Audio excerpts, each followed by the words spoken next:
송은재TV 시작합니다. 쌍방울의 대북 송금과 관련돼서 핵심 인물인 이화영의 진술 번복에 이화영 부인이 있었다.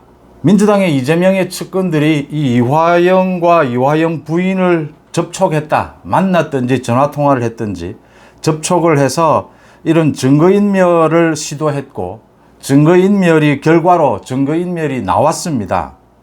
이게 지금 제가 송은재TV를 통해서도 거듭 말씀을 드린 부분입니다. 정확하게는 증거인멸 교사죄입니다. 그러니까 이화영이 검찰에 조사를 받을 때마다 자신의 이름을 쓰고 지장을 찍습니다. 그런데 이걸 이화영이 번복을 했습니다.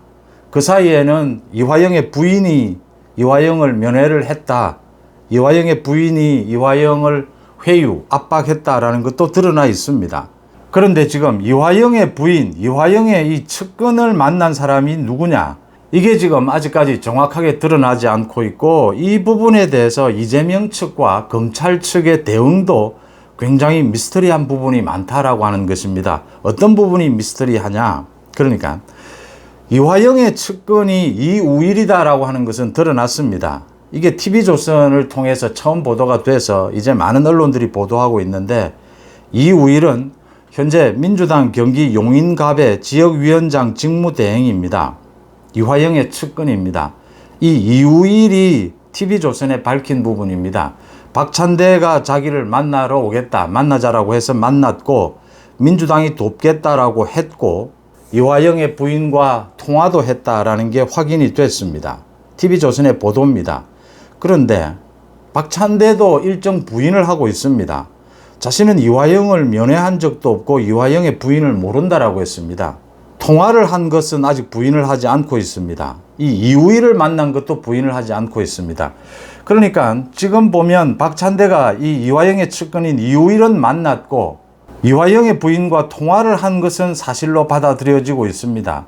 그 다음 김영진, 이 모두 이재명의 측근들입니다.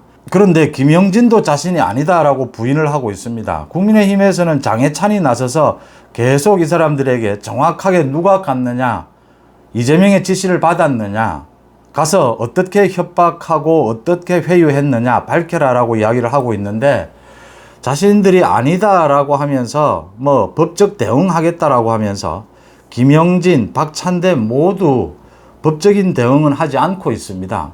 그리고 강력하게 부인도 하지 않고 있습니다. TV조선도 정확하게 지금 여러 가지 보도를 하고 있는데, 정확하게 누가 무엇을 했다라고까지는 구체적으로 보도는 하지 않고 있습니다.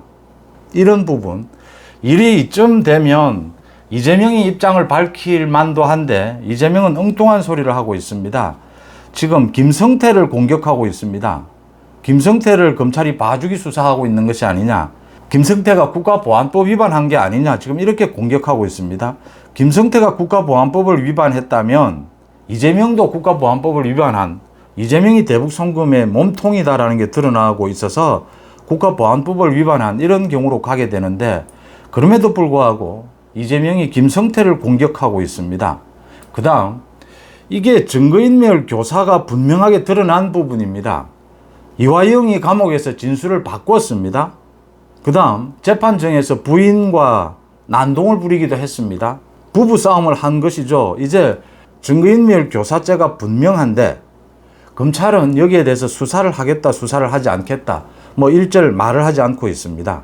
한동훈 장관은 국회에 나와서 정말 최악의 악성 사법방해다, 우리 현 정사에 이런 경우는 처음 본다, 지금 아예 떼놓고 이재명 측근들이 나서서 이화영의 부인을 통해서 이렇게 증거인멸을 시도하고 있고 범인 은닉을 시도하고 있다. 또 박범계를 비롯해서 민주당 의원들이 수원지검에 가서 아예 농성을 벌이고 들어눕고 이런 난장판을 벌이고 있다.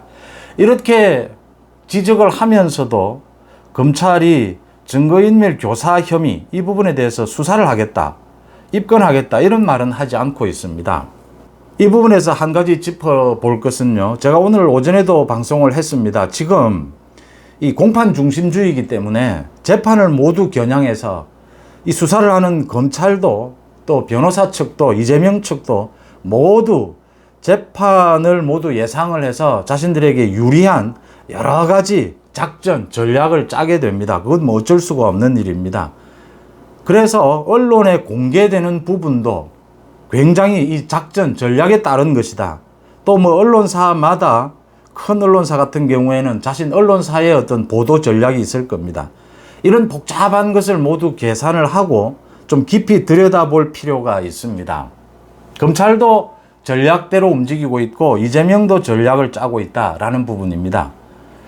박찬대냐 김영진이냐 아니면 제3자냐, 누군가는 지금 이화영 측, 이화영 부인 측을 만났고 이화영 부인이 나서서 탄원서도 내고 이화영을 압박해서 진술 조작, 진술 번복이 일어났다. 재판정에서 싸우기도 했다. 그런데 지금 이 부분에 대해서 박찬대도 그렇고 김영진도 그렇고 적극적으로 부인하지는 못하고 있습니다. 적극적으로 부인하지는 않고 있습니다. 이재명도 침묵을 지키고 있습니다. 증거인멸 교사죄도 분명히 드러났는데 검찰도 바로 입건해서 수사하지는 않고 있습니다. 일단 검찰은 여러 가지 경우를 보게 될 겁니다. 검찰은 지금 이화영의 부인과 접촉한 민주당 의원이 누군지를 정확하게 알고 있을 가능성이 높습니다. 왜냐하면 이화영이 부인을 면담도 했고 이화영이 이런 사정을 더 잘 알고 있을 것이기 때문입니다. 이화영이 검찰의 수사에 협조적이기 때문에 검찰은 다 파악하고 있을 수도 있다. 또 증거도 모두 가지고 있다.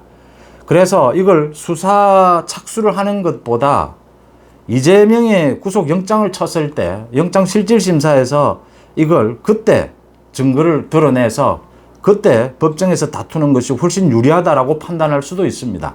물론 그 사이에 또 여러 가지 여론전에서 필요한 부분이 생기면 검찰도 이 부분을 수사에 착수할 수도 있습니다.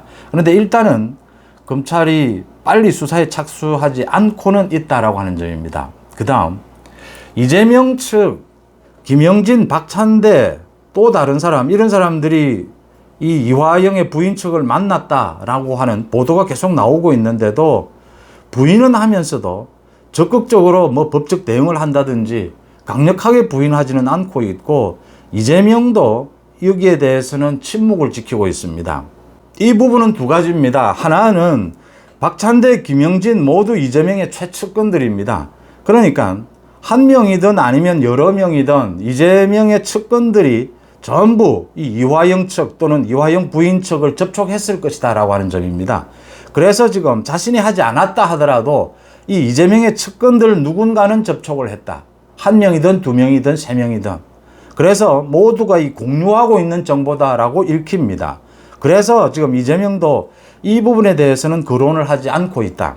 특히 이 부분은 말씀을 이미 드렸던 부분인데 이재명은 이런 증거인멸 부분이 좀 드러나더라도 이 몸통 부분, 이 자신의 죄질 부분, 혐의 부분을 진술 번복을 통해서 이걸 애매하게 이렇게 뒤엎어야 한다. 이게 더 급하다 이렇게 본 겁니다. 대북 송금의 몸통이 자신이 되는 거니까 이걸 최소한 재판정에서 다퉈볼 수 있다. 이런 식으로까지는 진술 번복이 일어나야 영장실질심사에서 자기가 유리하다 이렇게 판단하고 있다 이렇게 읽힙니다. 참 이화영과 이화영의 부인 이 부부 싸움도 많은 화제거리를 낳고 있는데 이 진술 번복을 유도해내는 이 증거인멸 행위, 범인 은닉 행위 이 부분에 대해서 검찰도 수사를 당장 하고 있지는 않고 이재명 측도 강력하게 부인도 하지 않고 이재명은 거론도 하지 않는다. 그래서 미스터리다 제가 이렇게 말씀을 드렸는데 큰 미스터리는 아니고 이게 이런 일들이 일어나는 이유는 지금 검찰과 이재명 측이 치열한 수싸움을 하고 있다. 결국 이재명의 영장실질심사를 겨냥을 해서 그 재판을 겨냥을 해서 모두 전략대로 움직이고 있다 이렇게 보이는 부분입니다. 그래서 지금 언론에서 보도되고 있는 것들을 좀 이렇게 깊이 한꺼풀 안으로 들어가서 한번 들여다볼 필요가 있다라는 점을 지적을 하고요. 오늘 여론조사 결과가 하나 발표가 됐습니다. 한국갤럽입니다. 지난 25일에서 27일 동안 전국의 1,002명을 대상으로 조사한 결과입니다. 국민의힘은 35%, 더불어민주당은 29%입니다. 국민의힘은 지난주보다 2%포인트 올랐고 민주당은 1%포인트 내렸습니다. 2주 연속 국민의힘은 오르고 있습니다. 민주당은 20%대입니다. 그러니까 윤석열 정부가 출범하고 난 이후에 그 바로 다음 달에 한국갤럽의 조사 결과 28%까지 민주당이 떨어졌습니다. 그 28%에 근접하는 윤석열 정부 출범 이후에 민주당이 가장 최저치를 보이고 있다라고 하는 점입니다. 국민의힘은 35%였는데 이건 윤석열 대통령에 대한 지지율과 같은 수치입니다. 윤석열 대통령에 대한 지지율도 지난주보다 2%포인트 올라서 35%였습니다. 잘 못하고 있다 3%포인트 내려서 55%였습니다. 그러니까 지금 윤석열 대통령에 대한 또 국민의힘에 대한 지지율이 계속 오름세를 보이고 있다. 이재명의 민주당의 이재명의 사법 리스크, 정당으로서의 아예 이제는 기능을 상실해 버렸습니다. 이재명 방탄에 매달리거나 아니면 그걸 반대하는 친명 반명으로 이렇게 나뉘어서 국회에서 아예 정당으로서의 역할을 하지 못하고 있습니다. 그 다음 가짜뉴스입니다. 이재명의 가짜뉴스 이 괴담에 대해서 어제 윤 대통령도 분명하게 짚었듯이 이제 현명한 국민들은 가짜뉴스에 휘둘리지 않는다, 흔들리지 않는다 라는 걸 선명하게 보여주는 여론조사 결과입니다. 가짜뉴스, 이 가짜뉴스를 정말 응징해야 한다. 제가 송원주TV를 통해서 어제 이 김어준에 대해서 김어준의 예를 든 겁니다. 김어준 이외에도 뭐 많은 이런 가짜뉴스를 퍼뜨리는 사람들이 있습니다. 국민의힘에서 이 민주당의 가짜뉴스에 대응하기 위해서 얼마 전에 발족한 특별팀입니다. 미디어 특위라고 하죠. 미디어 특위에서 오늘 오전에 발표를 했습니다. 김어준에 대해서, 김어준의 채널A 사건과 관련한 가짜뉴스에 대해서 왜 경찰이 빨리 소환해서 조사하지 않느냐, 빨리 수사해야 한다.